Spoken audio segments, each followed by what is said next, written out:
Hi guys, ngayon na araw, ipakita ko po sa inyo kung magkano ang monthly earnings ni Cobra Friends. At ngayon guys, dito na tayo sa Social Blade. Una natin gawin, punta lang tayo sa channel ni Cobra Friends. At pwede pangalan ng kanyang channel ang gamitin at pwede rin yung link. Depende po sa inyo kung saan po yung pabor na i-connect natin dito ng ating Social Blade.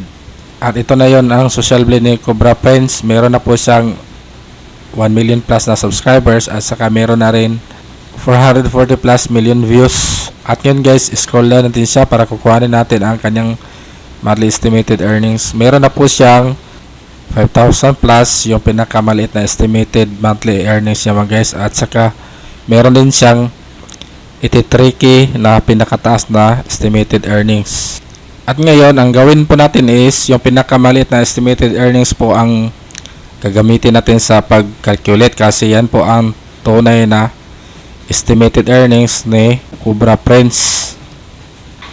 Ang gawin lang po natin dito is i-times 3 lang po natin siya mga guys para makuha natin ang kabuang total ng kanya monthly earnings. At ito na yung guys, yung kabuang total ng kanya monthly earnings. Pagkatapos, gawin natin dito is i-times po natin siya sa dollar value into peso.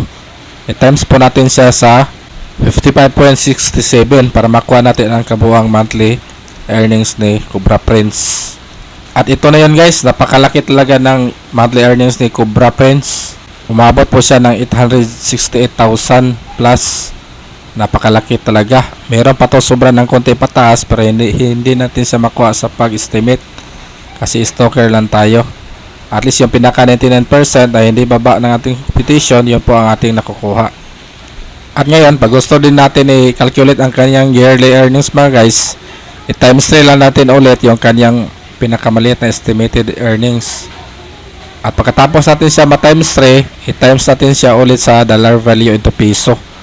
I-times natin siya sa 55.67. At ito na yon guys, ang kabuang yearly earnings ni Cobra Friends. Maabot po siya ng 10 million plus. Napakalaki talaga guys. At meron pa to sobra ng konti na hindi natin makuha sa pag-calculate kasi stalker lang tayo mga guys. At least yung pinaka-sure na hindi na baba ng ating computation, yun po ang nakukuha natin.